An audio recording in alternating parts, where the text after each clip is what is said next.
आ जाइए। तो कहानी कुछ ऐसी है, मैं कोटा गया तो क्लास 11th में एडमिशन लिया तो वहां पे क्या है, हमने उस टाइम पे पीजीज वगैरह अभी भी चलते हैं, बट उतनी फैसिलिटी होती नहीं थी, तो लोग जो है वो अपने घरों में रखते थे। तो मैं गया तो वहां पे मैंने भी एक रूम ले लिया। अब रूम का आपको डायग्राम पूरा समझाना पड़ेगा, तब आपको वो स्टोरी समझ में आएगी। रूम मतलब पहले घर का स्टोरी, वो देखो सर, ये घर की मेन गली है और ये दो एंट्रेंसेस हैं, दो एंट्रेंसेस है घर में। और ये एरिया जो है फर्स्ट फ्लोर, सारा ग्राउंड फ्लोर है, फर्स्ट फ्लोर कुछ नहीं था इसमें। ये एरिया जो है इसमें मकान मालिक, अंकल आंटी, उनका बेटा, उनकी बहू और मतलब उनका पोता, ये सब थे। इधर पीछे तक जाओगे तो एक कमरा यहां है और एक कमरा यहां है। इस कमरे का साइज थोड़ा बड़ा था, ये कमरा थोड़ा छोटा था, मतलब आप ऐसा समझ लो। बीच में हमारे पास यहां पर one is washroom, another is bathroom, ठीक है, समझ गए इतना। यहां पर अंकल आंटी रहते हैं और इसकी दो एंट्री थी, यहां से यहां, और मेरे वाले कमरे की भी एक ही एंट्री थी, बिकॉज मेरा कमरा छोटा था। इसमें डबल ऑक्यूपेंसी थी, दो बच्चे रहते थे, दोनों भाई थे, और इसमें मैं सिंगल रहता था, समझ गए। कोइंसिडेंटली ये लोग भी राजस्थान के थे, मैं भी राजस्थान का हूं, और कोटा भी राजस्थान में है, तो ना चाहते हुए भी हमारी इनके साथ बॉन्डिंग हो गई। ऑब्वियसली हो ही जाती है जब जाके रहने लगते हैं। और वहां पे क्या, इवनिंग और मॉर्निंग दो शिफ्ट में चलते हैं। ये ड्रॉपर वाले लोग थे तो इनकी क्लासेस जो है वो मॉर्निंग में होती थी, अर्ली मॉर्निंग, 6 बजे होगी, 7 बजे क्लासेस लगती थी। और अपना जो 11th वाले थे तो अपनी क्लास शाम को 4 बजे और ऐसे लगती थी। तो जो मॉर्निंग वाले होते हैं वो दिन में पढ़ते हैं, रात को जल्दी सो जाते हैं, सुबह क्लास होती है। और जो इवनिंग वाले होते हैं वो रात तक पढ़ते हैं, सुबह जल्दी लेट उठते हैं, फिर क्लास चले जाते हैं। ये वहां पे कोटा में कल्चर चल रहा था। क्या मेरी बात समझ गए कि नहीं समझे? हाँ ना। अब जरा देखना ध्यान से और कहानी समझाता हूं। तो हुआ यूं कि यहीं पे ही स्टडी टेबल लगा रखा था और यहां था कूलर, कूलर। और ये बेड जो है उसको थोड़ा आप इधर खिसका सकते हो, चल भाई बेड खिसक जा, बिल्कुल सही। बेड यहां खिसका रखा था, ठीक है। अब मैं यहां पे पढ़ रहा था, रात के बजे थे करीबन करीबन 2:30, 2:45, 3 बजे होंगे। तो मुझे जो है ना वो एक बाल्टी में पानी भरने की आवाज आई। हाँ, बाल्टी में पानी भरने की आवाज आई तो मुझे लगा यार इतनी रात को कौन बाल्टी में पानी भर रहा है, कोई उठा होगा, अगर वॉशरूम जाना है तो उसमें बाल्टी भरने की कहां जरूरत है, समझ पा रहे हो, लॉजिक की सी बात है। तो मुझे लगा कि यार ये बहुत तेज पानी, आप इमेजिन कर सकते हो जब हम बाल्टी में पानी डालते हैं तो शुरू शुरू में जो पानी गिरता है तो वो बहुत तेज आवाज करता है। और रात को वैसे घुप सन्नाटा था एकदम। तो मैंने देखा कि यार ये क्या है, बाथरूम में गया कोई नहीं, वॉशरूम में गया वहां भी कोई नहीं, बाल्टी भरने की जो आवाज है वो आ रही है। मगर ये क्या है, गजब हो रहा है। फिर मैंने सुबह उठा, ध्यान सुनना, सुबह उठा तो मैंने इन दोनों लोगों से पूछा कि हाँ भाई क्या आप लोगों ने रात को बाल्टी भरी थी क्या? बोले नहीं हमने तो नहीं भरी। मैं कहा तुम लोग रात को उठे थे क्या? बोले सर हमने तो नहीं उठे, मतलब बोले भाई मैं तो नहीं उठा। मैं कहा ठीक है भाई। तो सुबह ये दोनों चले गए, फिर शाम को मैं अपनी कोचिंग चला गया। फिर रात को मैस वैस से खाना आके वापस बैठ के हमने फिर से खाना खाया, मतलब बैठ के खाना वाना खाया। फिर मेरी पढ़ने की बारी आई और ये लोग सो गए। फिर रात को फिर वही टाइम होता है, 3, 3:15 बजते हैं। आपने पुराना वो जो टाइम सुन रखा है कि भूत 12 बजे आते हैं, वो टाइम अब पुराना हो जाता है, हो चुका है। वो हमारे टाइम पे भूत 12 बजे आते थे। आजकल जो लेटेस्ट टाइम है जब पैरानॉर्मल एक्टिविटीज होती हैं तो वो टाइम होता है 3 से लेके 3:30 बजे के बीच का।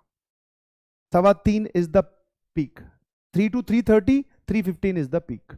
अब टाइम हुआ था 3:07 या 8 मिनट। इतने में फिर मुझे बकेट भरने की बहुत तेज आवाज सुनाई दी। मैंने कहा यार ये कल भी हुआ, आज भी हुआ, ये हो क्या रहा है, और ये बाल्टी भर कौन रहा है, ये नहीं समझ में आ रहा। तो ये सिलसिला उस रात को भी चला। उस रात को मुझे थोड़ा अजीब लगा, डर तो नहीं, डर नहीं, अजीब लगा कि हाँ भाई कुछ गड़बड़ है, ये बाल्टी भर कौन रहा है ना।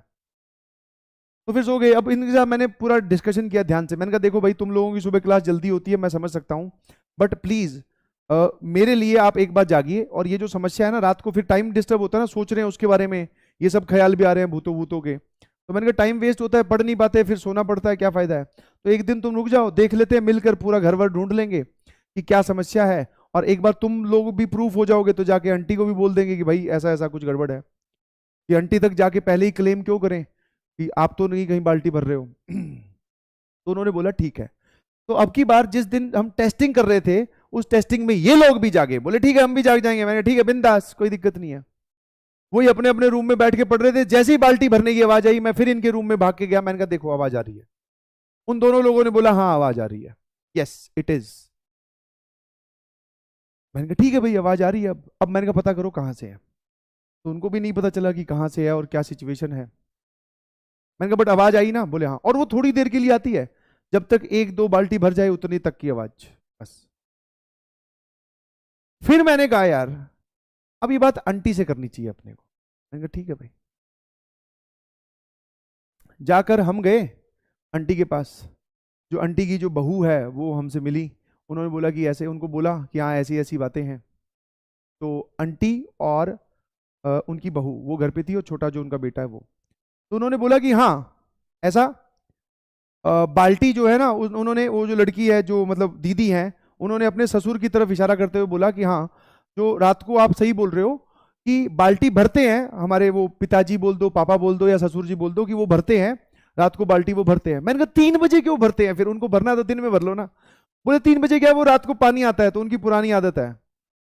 ठीक है, कोटा में उस टाइम पे 3 सवा 3 बजे की तरफ तरफ से वाटर वर्क्स का पानी जो है वो रिलीज हुआ होता है, या जो भी है। तो जब पानी आए ना, पुराने लोगों की आदत रहती है कि वो जो पहले टंकी में पहले मौजूद है वो पानी वो एक्सट्रैक्ट कर लो, ताकि नया पानी आए तो हम उतना यूटिलाइज कर लें। तो उन्होंने बोला कि वो भरते हैं रात को 3 सवा 3 बजे, उसी तरफ उसी टाइम पे पानी आता है, इसलिए वो भर लेते हैं। मैंने कहा ठीक है, ऑल थिंग्स सॉर्टेड। मैंने कहा ठीक है, ऐसे ही परेशान हो रहे थे। हाँ चीयर्स करके हम तो चल पड़े, समझ में आया? हाँ हम, मैं और वो लड़के हैं ऐसे ही परेशान हो रहे, कैसी बात कर, है ना, ऐसी बहम है, बहम है, ये है वो है। चले गए जी अपने अपने घर। कुछ 2 4 दिन, 10 दिन, 20 दिन बीते। फिर किराया देने की बारी आती है। अब ध्यान सुनिएगा प्लीज, दिस इज सीरियस। अब तक तो मजाक चल रही थी। किराया देने की बारी आई, मैं फिर से घर में गया। मैंने कहा लो आंटी ये इस महीने का किराया। किराया जब दे रहे थे तो ऑब्वियसली वो आंटी और वो सब जो लोग थे वो बहुत ही एकदम फेमिलियर थे। हम लोग भी ज़्यादा इनसे इंटरफेयर नहीं करते थे, और ये भी हमसे ज़्यादा इंटरफेयर नहीं करते थे, किराया टाइम पे दे। मैंने तो जब किराया देने गया तो मैंने चोरी छुपे वो इंसान को देखना चाहा। मैं कहा यार ये कौन है वो जो 3 बजे रात को बाल्टी बोल रहे हैं, मतलब अंकल कितने डेडिकेटेड हैं। तो मैंने वो अंदर देखने की कोशिश की, मुझे नहीं दिखाई दिए। आंटी ने बोला कि हाँ बेटा बैठो, मैं चेंज ला के देती हूँ, या जो भी है वो एक डायरी में नोट करती थी पेन से, नीचे बेटा तू ही लिख दे, ठीक है, कि हाँ इस महीने का किराया हो गया, कि वो तेरा मतलब वो भैया आएंगे वो पूछते हैं किस किसने किराया दे दिया। तो वो सब डायरी लेने अंदर गई हुई थी। तो मैंने देखा कि वहां पे मुझे अंकल नहीं दिखाई दे रहे हैं। एक दीवार पे अंकल की फोटो टंगी हुई है और उस पर माला लगी हुई है। एक दीवार पे अंकल की फोटो टंगी हुई है और उस पर माला लगी हुई है। जो तुम्हारी अभी हालत है वो हालत मेरी थी। मैंने आंटी से पूछा, वो दीदी भी थी वहां पे, मैंने पूछा कि अंकल, बोले अंकल की तो डेथ हो चुकी है। मैं कहा है, अभी 20 दिन पहले मैं आया था तब आपने मुझे बोला था, 20 दिन पहले जब मैं आया तब आपने मुझे बोला कि वो रात को बाल्टी भरते हैं, और अब आप बोल रहे हो कि डेथ हो चुकी है। उन्होंने फिर बोला कि हाँ बाल्टी वो भी भरते हैं बट उनकी डेथ हो चुकी है। मैं कहा आप, अब आप मुझे डरा रहे हो, आप सीरियसली बताओ कि आप कहना क्या चाह रहे हो, कि डेथ होगी पानी भरते हैं कि क्या है? उन्होंने बोला डेथ हो गई है बट वो पानी अभी भी भरते हैं। दैट मीन्स कि वहां पर कोई था ऐसा इंसान, वही अंकल, जो रात को 3 बजे टूटी चला के बाल्टियां भर देते थे भैया, पानी का प्रॉपर यूटिलाइजेशन के लिए। फिर बस इतनी सी बात हुई, अब उनको क्या बोलता, सबको पता रिएक्शन क्या होगा। मैं तो भागा भैया वहां से। मैं बाहर आया, उन दोनों लड़कों के घर आने की वेट की, बाहर ही चला गया था, मैस वैस में घूमने ही चला गया, घर नहीं जाऊंगा। उन दोनों लड़कों की वेट की, वो लड़के जब आए तब उनको बोला कि भैया ऐसा है, देखो ये स्टोरी मैं वेरीफाई करा चुका हूँ, तुम्हें ज़्यादा वेरीफाई करना है तो कराओ। अब मैं तो इस घर में आज रात के लिए रुकूंगा, बिकॉज ये सामान पैक करने में लगता है टाइम। अपने जा रहे हैं, सबके दोस्त बन जाते हैं, किसी भी दोस्त के घर पे एक बार सामान रख देंगे, उसकी आंटी या अंकल से बात करके उनको पैसे देकर फिर खुद का घर ढूंढ लेंगे। यहाँ पर जो है वो कोई ना कोई है, और वो बाल्टियां भर रहा है, हमें यहां से निकल जाना चाहिए। अगर गलती से हमारी बाल्टी उसके हाथ लगी तो हमारी बाल्टी ना भर दे। ऑल्दो अंकल शरीफ है, वो हमें कुछ नहीं कह रहे हैं, बट ही इज प्रेजेंट। भैया अपने तो उसके अगले दिन ही गोली हो गए। ठीक है, अब देख लो तुम्हारे सामने है सारी सिचुएशन। एनकाउंटर हुआ नहीं हुआ, आपने जो फील किया सब मैंने आपको बता दिया। हाँ, ना ही मैंने कोई उड़ती हुई चीज देखी, ना ही मैंने कोई घसीटती हुई चीज देखी। जो मैंने आपको देखा वो सारा बता दिया। नाउ यू डिसाइड कि ऐसा होता है कि नहीं। ठीक है। हाँ, तो इसलिए भैया हमने वहां से वो घर छोड़ दिया। हनुमान चालीसा का उच्चारण बहुत तेजी से। ठीक है, ठीक है जी। चलिए, थैंक यू एवरीवन। ये स्टोरी